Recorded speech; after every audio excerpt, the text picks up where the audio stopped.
ಮಾಡಲ್ಲ ಅಂತಲೇ ಮಾತು ಹೇಳಿದ್ದೀನಿ.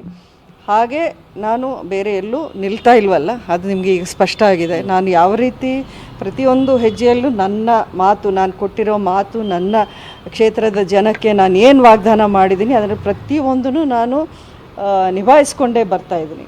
ಈಗಲೂ ಅಷ್ಟೇ, ನಾನು ಇನ್ನು ಮಂಡ್ಯ ಬಿಟ್ಟು ಹೋಗ್ತಾ ಇದ್ದೀನಿ ಅಂತ ಎಲ್ಲೂ ನಾನು ಹೇಳಿಲ್ಲ. ನಾನು ಮಂಡ್ಯ, ನಾನು ಏನೇ ಇದ್ದರೂ ನನ್ನ ಗುರುತು, ನನ್ನ ಒಂದು ಐಡೆಂಟಿಟಿ, ನನ್ನ ಅಸ್ತಿತ್ವ ಅಂದರೆ ಅದು ಮಂಡ್ಯನೇ. ಅದನ್ನು ನಾನು ಕಳ್ಕೊಳ್ಳೋಕೆ ಇಷ್ಟಪಡಲ್ಲ.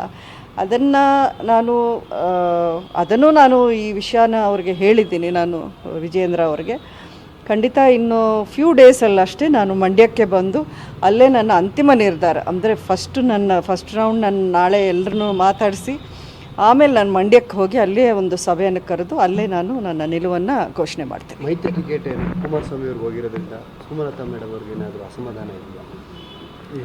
ನೋಡಿ, ಅವ್ರಿಗೆ ಹೋಗಿದೆ ಇವ್ರಿಗೆ ಹೋಗಿದೆ ಅನ್ನೋ ಮಾತನ್ನು ನಾನು ಈ ಸಮಯದಲ್ಲಿ ಹೇಳೋಕ್ಕೆ ಇಷ್ಟಪಡಲ್ಲ.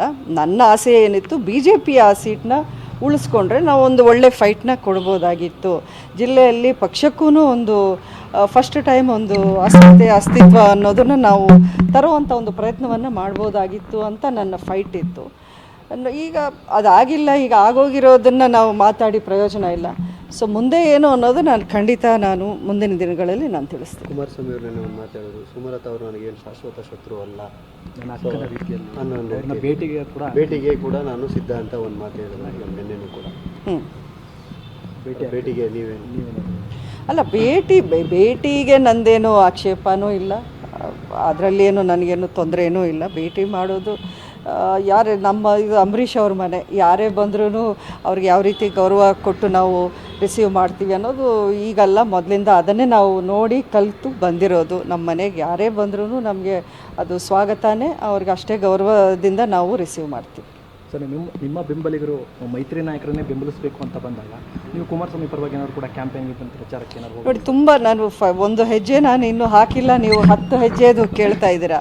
ಇವೆಲ್ಲದಕ್ಕೂ ನಾನು ಕ್ಲಾರಿಟಿ ಮಂಡ್ಯದಲ್ಲೇ ಕೊಡ್ತೀನಿ. ನಾರಾಯಣಗೌಡರು ಕೂಡ ಒಂದಷ್ಟು ವಿಚಾರಗಳ ಬಗ್ಗೆ ಮಾತಾಡಿದ್ರು ಮೇಡಮ್, ನಿಮ್ಮ ಗಮನಕ್ಕೆ ಇರುತ್ತೆ ಅಂತ.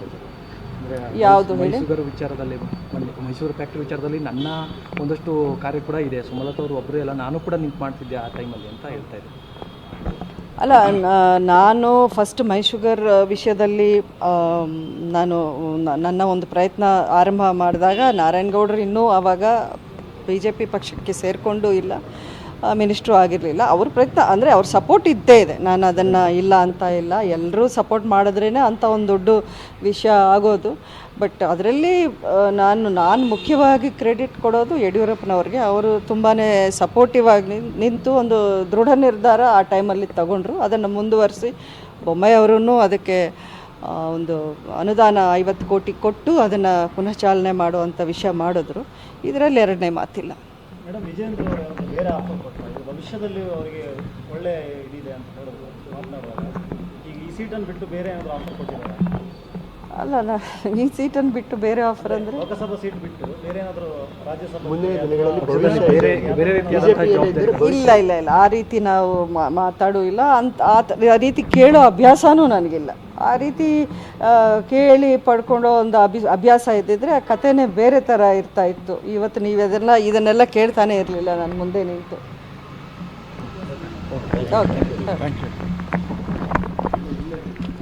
ನಾಳೆ 2:30